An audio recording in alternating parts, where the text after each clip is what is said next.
BBD2 ने बस एक गूढ़ मुस्कान दिखाई, फिर उसने एक बहुत तेज गाजर निकाली और बड़ी सावधानी से दादाजी के पीछे आया। इसके बाद का दृश्य तो साथियों से भी देखा नहीं गया। कामयाब होने के बाद BT2 ये चालाक खरगोश एक तरफ खड़े होकर बुजुर्ग का मजाक उड़ा रहा था। जैसा कि वह गुस्से में आ गया था, उसने तय किया कि वह उसे अच्छे से पकाएगा। जैसे ही प्रतिक्रिया में BT2 डरकर भागने लगा, बुजुर्ग ने उसे पकड़ लिया। इसी दौरान जब ऐसा लगा कि आज रात उसे खाना मिलेगा, तो अचानक एक दिलचस्प घटना हो गई। बहुत ज्यादा उत्साहित होने के कारण बुजुर्ग को दिल का दौरा पड़ा और वह सीधे जमीन पर गिर गए। BT2 को अभी तक समझ नहीं आया था कि क्या हुआ है। वो बंधन से छूटकर बुजुर्ग के सामने स्थिति को देखने के लिए आया। कि वह मर गया। ऐसे ही बीटर खरगोश ने सोचा कि उसने खुद दादा को हरा दिया। वह उत्साहित होकर यह अच्छी खबर अपने साथियों को बताने गया। साथियों ने भी जानने के बाद बहुत शिष्टता दिखाई। उन्होंने एम्बुलेंस को निकलते देख उसे अपनी सर्वोच्च श्रद्धांजलि अर्पित की।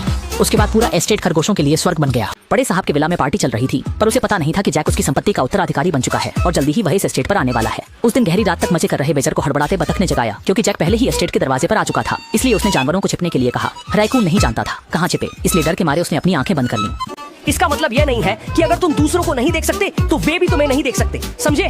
जल्दी छिप जाओ। तुम तांग मिंग ली के रूप में भ्रम पैदा करोगे, फिर भी वह तुम्हें देख सकती है। खुद को टेबल क्लॉथ के रूप में दिखाना भी बेकार है।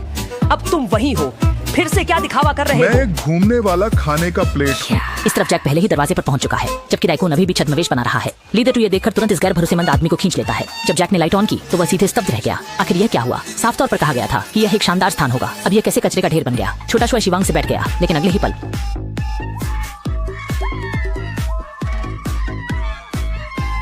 भागकर निकलने के बाद छोटे जानवर सभी भाग गए और अगली सुबह छोटू ने कमरे की सफाई शुरू कर दी और फिर से बाड़ को बंद कर दिया जैसा पहले था। शाओमेई ने शाओशुआई से मुलाकात की। वह चाहती थी कि शाओशुआई जानवरों के साथ अच्छा व्यवहार करें और उन्हें एक दूरबीन दी जिससे वह खाली समय में दृश्य का आनंद ले सकें। जाते समय उसने शाओशुआई से कहा कि वे बाड़ को खोल दें ताकि जानवर अंदर आकर खेल सकें, लेकिन शाओमेई के जाते ही शाओशुआई ने बाड़ को फिर से बंद कर दिया। इसी तरह उसने और खरगोशों ने अनबन कर ली। बहुत समय नहीं बीता कि खरगोश फिर से बगीचे में घुस आए, लेकिन आते ही शाओशुआई ने उन्हें पकड़ लिया। बड़ा राक्षस, बहुत दर्द हो रहा है। छोटे शुआई ने खरगोशों को बोरी में डाला और उन्हें नदी में फेंकने की योजना बनाई, लेकिन जब वह ऐसा करने लगे तो पाया कि बोरी में कोई खरगोश नहीं था, बल्कि उसके अंदर छोटे मई का दिया हुआ दूरबीन था। शुआई के हाथ से फिसल गया और दूरबीन पानी में गिर गई। शुआई को बहुत गुस्सा आया और वह शहर गई और पेशेवर तरीके से खरगोश पकड़ने के लिए इलेक्ट्रिक जाल और हैंड ग्रेनेड खरीद लाई।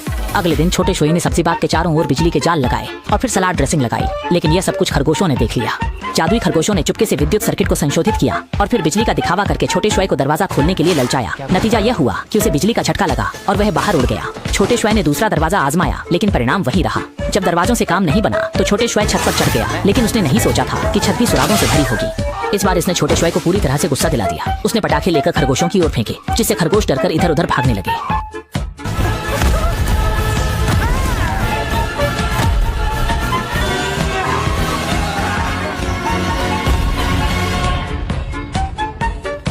दुर्भाग्य से पीटर खरगोश पकड़ा गया।